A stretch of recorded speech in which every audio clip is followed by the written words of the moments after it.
Hello there everyone, we are here talking about that started the Megami Tensei franchise, Digital Devil Story Megami Tensei, but here we'll be talking about its OVA from 1987, instead of the games, but I will mention them along with the novels, so let's begin. Digital Devil Story Megami Tensei was a novel series by Aya Nishitani and illustrated by Hiroki Kazumi. It was written in the late 1980s. The plot of the story follows computer genius Akemi Nakajima, who creates a demon summoning program that summons a demon named Loki. And he is no god of mischief. Maybe he will fall for 30 minutes talking about this Loki. Also, yes, I am trying to make MCU Loki jokes. I am bad at this. Anyways, Nakajima makes this program that summons Loki, and it's soon misguided by Loki. And with his classmates, his teacher, and transfer student Yumiko Shigaragi are sacrificed to Loki, and boy, it's bloody. Also, Nakajima and Yumiko are the reincarnations of the Japanese god and goddess Izanagi and Izumi. So yeah.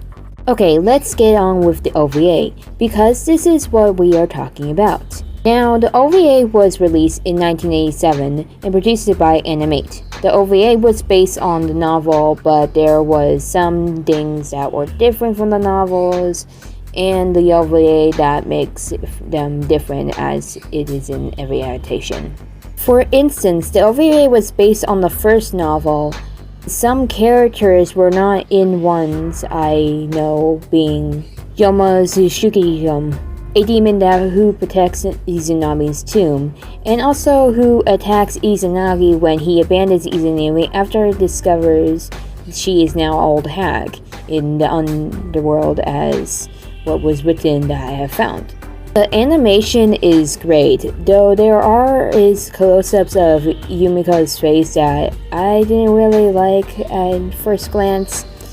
Now, if you have been watching my videos for a while or are new, I just want to make it clear that a lot of things can fly over my head easily, so the reason I am bringing this up, sometimes I won't find animation quality that didn't work out right as bad straight away. I don't care for that aspect, but I keep my eyes on the plot and what happens, as I love to write. Anyways, back into the OVA. Let's talk about the crazy and most confusing WTF scenes from the OVA. Now, the first one ain't crazy and really WTF, but there is a scene where Loki attacks a bank and kills these two workers. One screams, but the other one is next to her who gets attacked.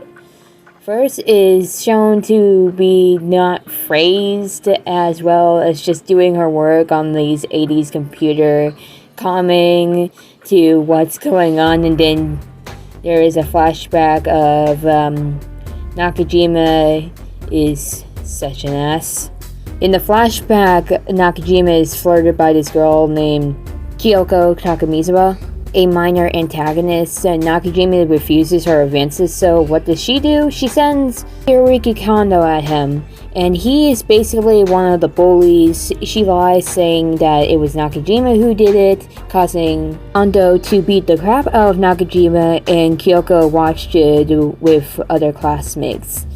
There was a lot of blood in that scene, and boy does it go crazier. The next flashback with Kyoko and Kondo shows Nakajima summoning Loki to kill them by mind-controlling the students in the computer room and stopping the teacher in the room from interfering. And so, Kondo gets beat up by the students, and Kyoko gets it worse. What they did to her, they picked her upside down, revealing her underwear, and one of the female students bites her in you-know-what female part. I know how to say the word in Polish, but I want to try and keep my stuff on this channel clean as possible, so I'll leave that to you to think about. You're welcome. And so that's my thoughts on the OVA. Do I recommend watching the OVA? Yes, I do. It's good. And it's also the first anime in the Megami Tensei franchise and spawned in a lot of more games, manga, anime, etc. That we will love and see where it originated from. Now, Digital Devil Story Megami Tensei had a game that was made by Atlas and Namcom, and so one you can look up. There is even a video by a YouTuber named Marsh, who has a video talking about the OVA novels and game, and I do recommend checking it out as I find it really informative and awesome. I'll link the video for you to see. Anyways, I think if Digital Devil Story Megami Tensei did not exist, we would not have Shin Megami Tensei, Persona, and etc. and that spawned from Digital Devil Story Megami Tensei. Made to where the Megami Tensei franchise is now. You can also find the OVA on YouTube by looking it up. And so that is what I am gonna say about the OVA of Digital Devil Story Megami Tensei.